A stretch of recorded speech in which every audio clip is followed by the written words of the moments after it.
sacdii waxaan u malaynayaa waddanka dhanba waxay joogtaa 4 sano xoolaha ugu badan ee dalkan laga dhacay gabadha dhacday iyada waay xildhibaan wax wala macaarada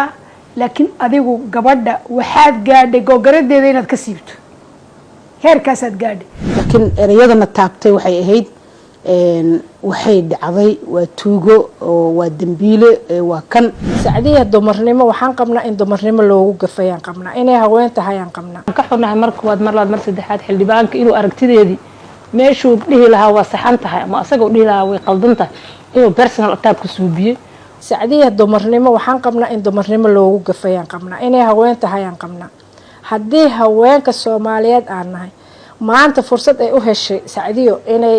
noqoto hoggaanka baarlamaanka nasiibkeeda siiyay dadaalkeedii doorashay ku timid oday ku timid oo siiyay maanta in iyadii loo adeegsado in lagu abuse gareeyo ma aragtay shaqadeedii laakiin erayadana taabtay waxay ahayd waxay dhacday waa tuugo oo waa dambiile waa kan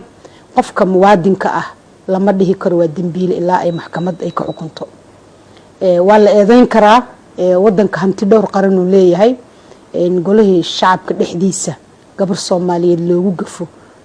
sharciyana ma haboona oo mas'uul waliba gudoomiye ku-xigeenka koowaad ah tan labaad waa halka il aan maanta daawanayno ilaa iyo 60ka kursiga ugu horeeyay oo aan helnay waay marka annaga wuxuu nagu yahay gaar oo waxay noo tahay qof aan fiirsanayno ku xisaabtamayno dhamaanteen inteena iyo in ka badanba waxaan isla garanay arrinkan inaan ka hadalno oo aan u dirno runtii fariin culus inaan ka xunahayna aan muujino gudoomiye Sacdiyana waxa loogu gafayna ma ayna ahayn ama deegaan laga soo doortay ama hayb ama qabiil qof ayada ay wadaagaan ma ayna ahayn waxay ahayd ciidamada Soomaaliyeed iyo macaawisleyda in lacag loo jaro saaxiibkeena waxa leeyahay xildhibaanka walaalka iyo jaalahaya ee aan baarlamaanka wada fadhino xildhibaan wax wala macaarada laakiin adigu gabadha waxaad gaadhay gogaradeeda inaad ka siibto heerkaas aad gaadhay adoo waliba meel kala yimid oo Sacdiya yaqaan waxay tahay waxay gasho waxay guddo oo aad walaalatihiin oo Mareykanka wada timaadeen baad haddana xasuusan weyday qadarintii gabadh Soomaaliyeed kugu lahayd hooyaa ku dhashay gabadh baa ku dhaxday gabadh baad dhashay in aad maxadina flagaada inta la gaarsiiso qof muwaadina oo Soomaaliyeed oo haweena oo aad ku sheegto tuug xidhma horta waxaan kaaga fadhinaa hadduu Ilaahay yiraahdo maanta baarlamaanka iyaga 2 week baa cibaadooyinka la noo fasaxay maadaama xajkii uu jiro maantana ay bilaabantay bishii Carafa oo dadka inta badan Soomaaliya khayrkeedii fadligeeda Ilaahay hayna siiyo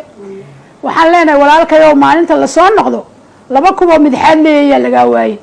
cadayntii gudoomiyaha inaad dhexkay hor keento baarlamaanka federaalka Soomaaliya tuuganimada iyo waxay xaday iyo waxay cuntay inaad noo soo sheegto laga rabaa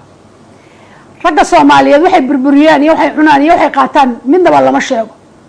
haweenka Soomaaliyeed sharci haday keenaan baarlamaanka maalinta gabadh Soomaaliyeed oo wasiirada sharci keento ayuu raggu geesa la soo baxaa maalinta gabadh Soomaaliyeed gaf samayso ay dad badan soo hadlaan ay yiraahdaan waxa laba sheega dadka inta kale war haweenku waa garabkiina ka dayna gadaashi